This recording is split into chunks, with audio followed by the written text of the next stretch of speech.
Señoras y señores, todos hemos visto el sorteo.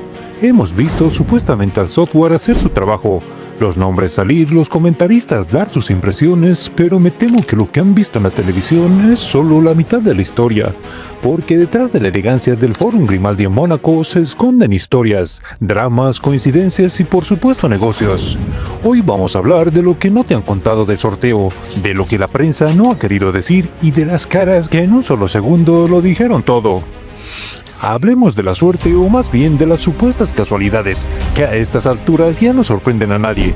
El sorteo, tal y como se preveía, ha sido duro para el Real Madrid y asequible para el Barcelona, un cliché que por supuesto se cumple una vez más. El Real Madrid ha sido el peor parado con rivales como el City, Liverpool y Juventus, equipos que me temo obligarán al equipo blanco a estar al máximo nivel.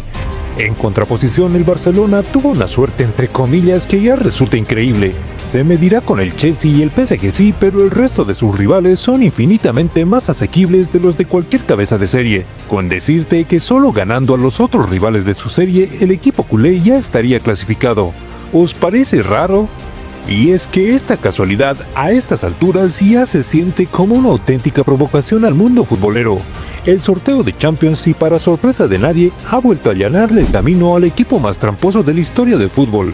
Un club que, insisto, debería estar sancionado y privado de competir en estos campeonatos, sigue tan campante como siempre y saliendo favorecido a pesar de sus constantes faltas al mundo del deporte. Ahora hablemos nuevamente de esa vaca lechera. Otro año más, la UEFA está exprimiendo a su única vaca lechera del establo, el Real Madrid contra el Manchester City por millonésima vez. Un partido que me temo no tiene ya nada de azar y resulta cansino para la afición. Lo bueno es que el Bernabéu por fin podrá recibir como se merece al supuesto mejor jugador del mundo, después de aquella patética puesta en escena tras el robo del Balón de Oro. Por otra parte, el Mónaco tuiteó que no puede esperar para enfrentarse al Real Madrid y a sus exjugadores, Tchouaméni y Kylian Mbappé, quien reaccionó con un corazón al post. Y Rodrigo, que después de un verano en el que su salida estuvo de actualidad, se ve peleando por otra Champions con un mensaje para reafirmar su intención de seguir de blanco, al igual que lo hizo Vinicius en sus redes sociales. A Tchouaméni, en cambio, el sorteo le pareció tan complicado que tuiteó el emoji de un demonio. Por no hablar del morbo al 100% de la visita del Madrid a Anfield, con Trent Alexander-Arnold del lado de los blancos, una historia que no se cuenta pero que sí se siente.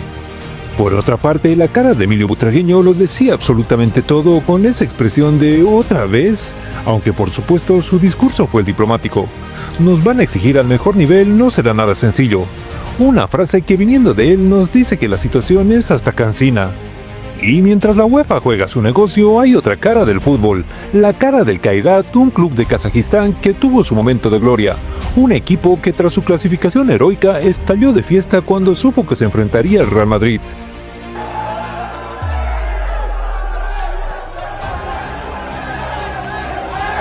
La ciudad más lejana de Europa en haber disputado el máximo torneo, demostrando que el fútbol en su esencia más pura es mucha ilusión.